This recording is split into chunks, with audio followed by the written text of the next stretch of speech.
अस्सलाम वालेकुम दोस्तों, मैं हूं मोहम्मद शाहजैन और आज हम लोग बात करने जा रहे हैं उस ज़मीन की जहां हवा भी एक कहानी सुनाती है। कश्मीर। कश्मीर सिर्फ एक जगह नहीं, ये एक जज्बा है जहां दर्द भी खूबसूरत लगता है। हर पत्थर के नीचे एक कहानी छुपी है और हर नदी के पानी में एक फरियाद। मगर सवाल ये उठता है कि आखिर इतने सालों बाद भी कश्मीर की कहानी क्यों अधूरी है। मैं इस वीडियो में आपको कश्मीर की वो कहानी बताऊंगा जो 1947 से लेकर आज तक आपसे छुपाई गई। पाकिस्तान के अंदर इस मसले की सियासत का असल चेहरा और आखिर में हम लोग ये समझेंगे कि आखिर कश्मीर अपनी आज़ादी का फैसला खुद क्यों नहीं कर सकता। ये सिर्फ एक हिस्ट्री नहीं बल्कि एक जख्म है जो आज भी कश्मीर के लोगों में जिंदा।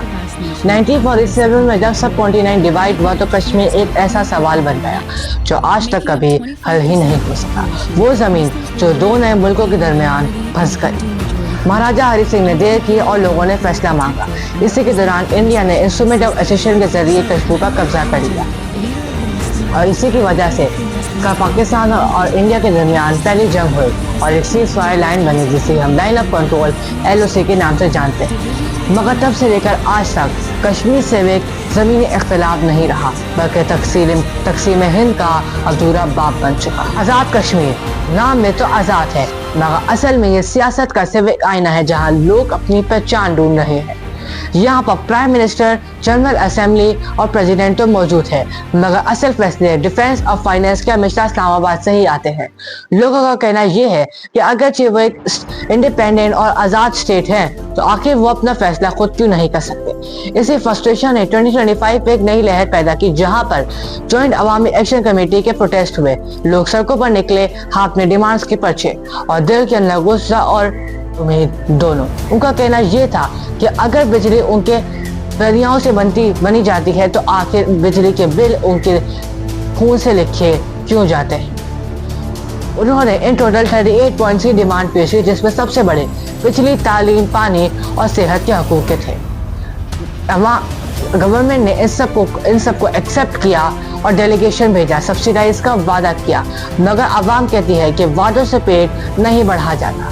ये सियासत का वो मोड़ है जहाँ पर आज़ादी और इंकलाब एक दूसरे को देख रहे हैं और हर प्रोटेस्टर सिर्फ एक बात कह रहा है कि हम पाकिस्तान के खिलाफ नहीं हैं बल्कि अपने हक के लिए खड़े हुए हैं। और शायद अब यही जज्बा आज़ाद कश्मीर की एक असली पहचान बनता जा रहा है। खामोशी से निकलकर हक की तलाश का सफर। अब हम ये देखते हैं कि अगर कश्मीर एक वाकई इंडिपेंडेंट स्टेट बन जाए तो पाकिस्तान के लिए क्या नुकसान, क्या फायदे होंगे।